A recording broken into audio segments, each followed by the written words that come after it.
नमस्कार छात्रों, आज हम 10th क्लास की थेल्स थ्योरम, पहला थ्योरम थेल्स थ्योरम है, उसके बारे में समझने की कोशिश करते हैं। थेल्स थ्योरम समरूपता पर आधारित है। थेल्स समरूपता क्या होता है? समरूपता जिनके आकार समान होते हैं, देखने में आकृति समान होता है, आकार अलग अलग होते हैं। इस ऐसे जैसे त्रिभुज के वो सारे त्रिभुज को हम समरूप कह सकते हैं जिनके रिस्पेक्टिव एंगल तीनों समान होते हैं। समरूपता के शर्त हैं क्या? ए।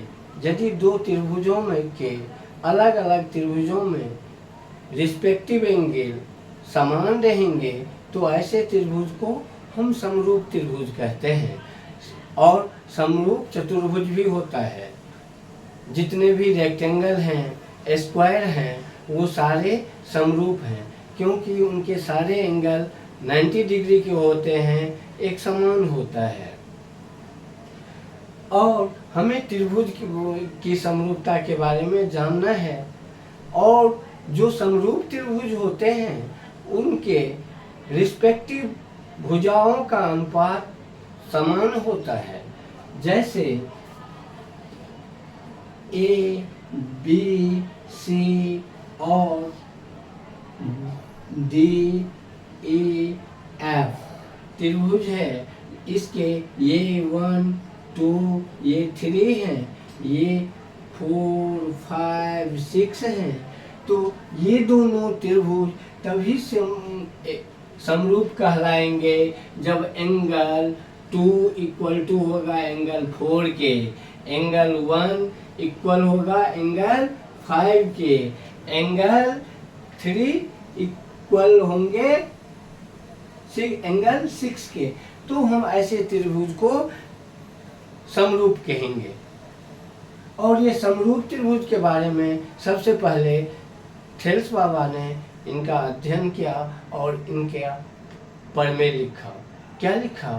यदि किसी त्रिभुज के किसी भुजा के एक भुजा के समानांतर कोई रेखा खींची जाए तो वो दोनों भुजाओं को जिस बिंदु पर प्रतिच्छेद करते हैं वो समान अनुपात में विभाजित करते हैं, या वो उनका अनुपात समान होता है।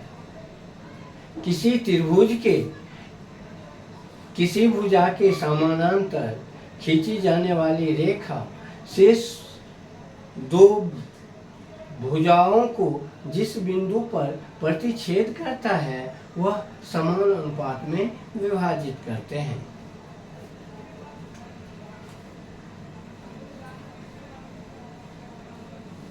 यानी समरूप त्रिभुज है, इसके का मतलब हम क्या समझ जाएंगे? जो उनके भुजा समान अनुपाती होगा और उनके सारे एंगल आपस में क्रमशः बराबर होंगे।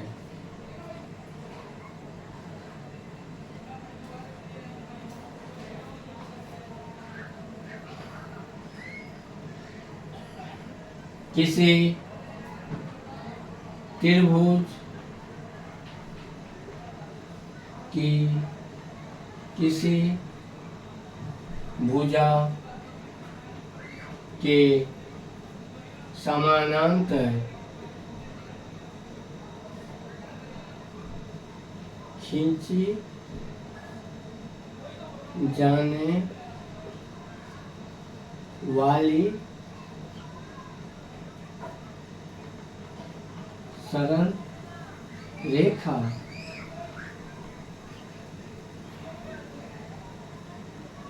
दो भुजाओं को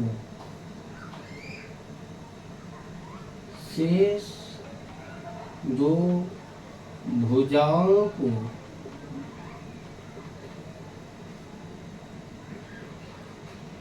जिस बिंदु पर प्रतिच्छेद करती है।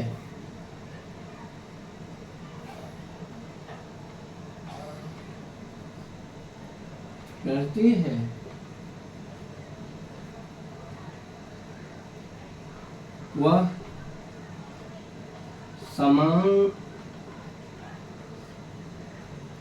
अनुपात में विभाजित करते हैं। किसी त्रिभुज के किसी भुजा के समानांतर खींची जाने वाले सरल रेखा शेष दो भुजाओं को जिस बिंदु पर प्रतिच्छेद करती है वह समान अनुपात में विभाजित करते हैं।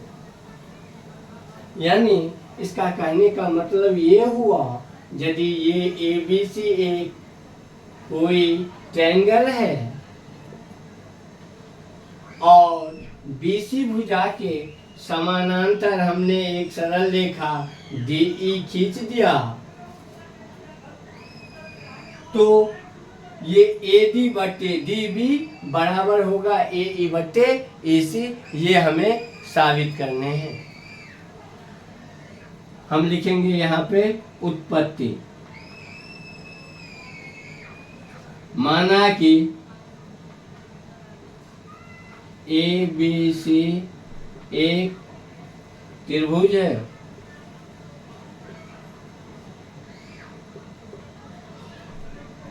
जिसके भुजा BC के समानांतर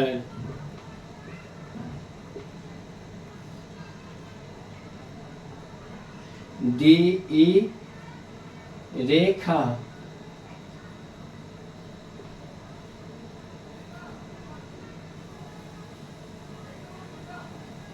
है जो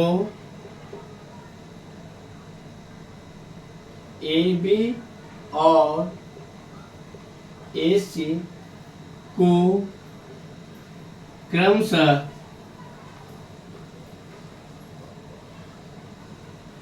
D और E बिंदु पर प्रतिच्छेद करती है। तो हमें साबित करना है कि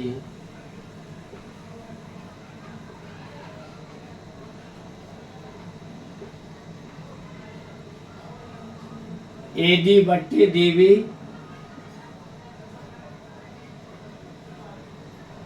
बराबर AE बट्टे AC। हमें ये साबित करने हैं AD बट्टे DB बराबर AE बट्टे AC। अब इसके लिए हम क्या करेंगे, अब सबसे नेक्स्ट, अब इससे नेक्स्ट क्या होगा हमारा संरचना। संरचना में हम क्या क्या लिखेंगे,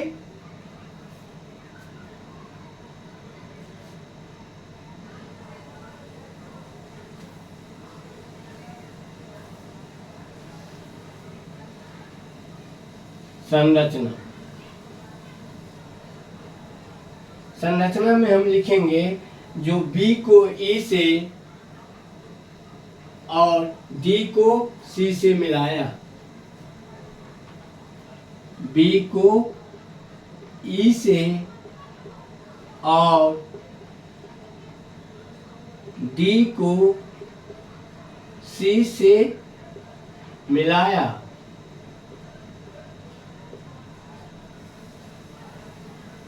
और उसके बाद लिखेंगे बिंदु E से AD पर लंब और D बिंदु से AE पर लंब।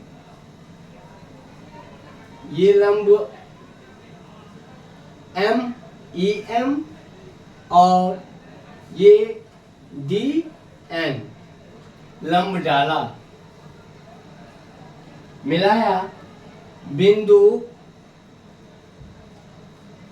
ई से ई एम लंब ए डी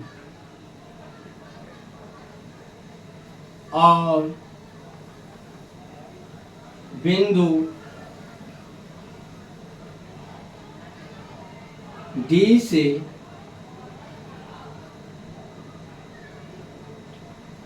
डी एन लंब ए ई खींचा। अब हम नेक्स्ट स्टेप हमारा होगा परमाणु का। पहला उत्पत्ति, उसके बाद संरचना और तीसरा उसके आगे क्या लिखेंगे? परमाणु।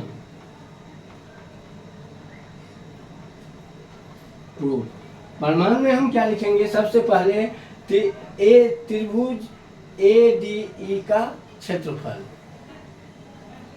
त्रिभुज ए डी ई का क्षेत्रफल बराबर 1/2 गुने आधार गुने ऊंचाई बराबर 1/2 गुने आधार क्या है? A D into E M. अब दूसरा हम क्या लिखेंगे? बी डी ई का क्षेत्रफल। त्रिभुज बी डी ई का क्षेत्रफल बराबर 1/2 गुने डी बी गुने ई एन। अब हम लिखेंगे त्रिभुज ए डी ई बट्टा डी बी ई में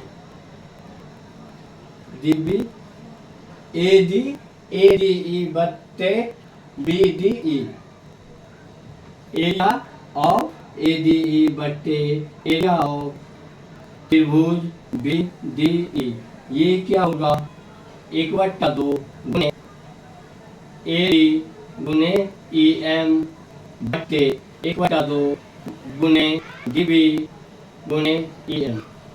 ये 1/2 कट गया, ई एम कट गया, बराबर क्या होगा? ए डी बट्टे डी बी। इसको हम इक्वेशन फर्स्ट लेंगे। क्या निकाले हैं हमने? ए डी ई बट्टे बी डी ई। अब हम फिर से क्षेत्रफल क्या निकालेंगे? ए डी ई। फिर से हम लिखेंगे क्या? त्रिभुज ए डी ई का क्षेत्रफल बराबर 1/2। अब देखो, यदि हमने ए डी को आधार माना, लंब ई एम हो गए। अब हम ए को आधार मानेंगे तो लंब क्या हो जाएगा? D N. तो 1/2 गुने ए ई गुने डी एन। और दूसरा त्रिभुज का क्षेत्रफल हम क्या लिखेंगे? ई सी डी का क्षेत्रफल। क्या? ई सी डी त्रिभुज ई सी डी का क्षेत्रफल बराबर 1/2 गुने आधार क्या हो जाएगा? ई सी गुने लंब क्या होगा? D N. अब हम यहाँ पर फिर लिखेंगे त्रिभुज ए डी ई बट्टा area of triangle E C D बराबर 1/2 गुने ए ई गुने डी एन बटा 1/2 गुने ई सी गुने डी एन। हाफ कट गया, डी एन कट गया। ये कितना हुआ? ए ई बट्टे ई। इसको इक्वेशन सेकेंड कहेंगे। अब हम यहाँ पे देखते हैं जो इस दोनों इक्वेशन में एरिया ऑफ एडी और इसमें एरिया ऑफ एडी ऊपर वाला समान है, नीचे वाला अलग अलग है। लेकिन नीचे वाला जो त्रिभुज है वो क्या क्या है, जो सी और A D E, B D E और ई सी डी, ये दोनों त्रिभुज सेम आधार और समांतर रेखा के बीच बने हुए हैं, इसलिए इन दोनों के क्षेत्रफल समान होंगे। ये ज्यामिति से हम जानते हैं। क्या है, त्रिभुज बी डी ई ट्रायंगल और त्रिभुज ई सी डी, ये दोनों त्रिभुज डी ई और बी सी समानांतर रेखा के बीच में बने हुए हैं और दोनों का एक समान आधार है। तो ज्यामिति से हम जानते हैं समान आधार और समानांतर रेखाओं के बीच सभी त्रिभुज के क्षेत्रफल समान होते हैं। चूंकि आधार और लंब सेम होंगे तो हम यहाँ पे लिखेंगे अगला लाइन, जो त्रिभुज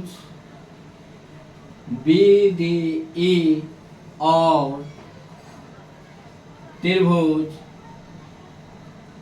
ई सी डी समान आधार डी ई और एक ही समानांतर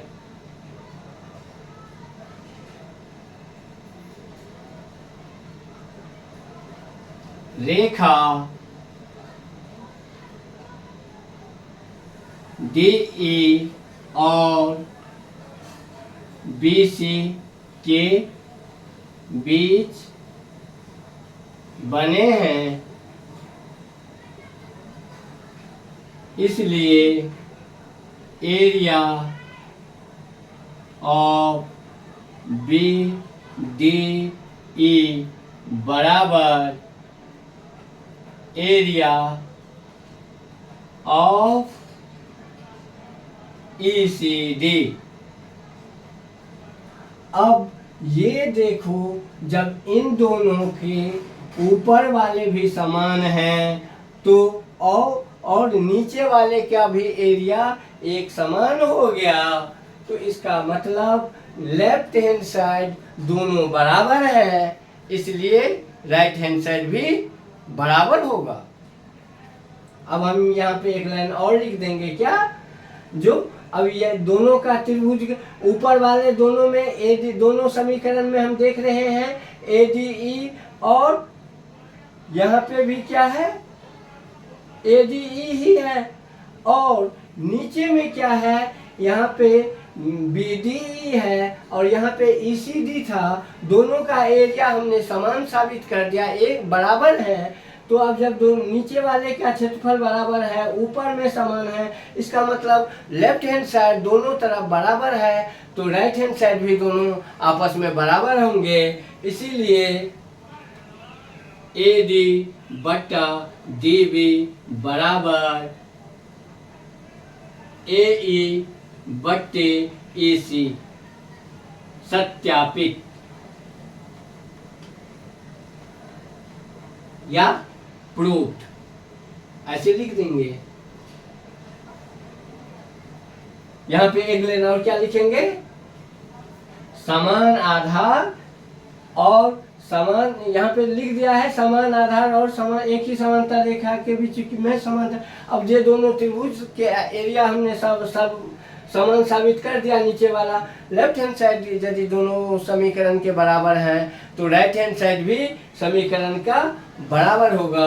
इसीलिए ए डी बट्टे डी बी बराबर ए ई बट्टे ई सी। जय हिंद।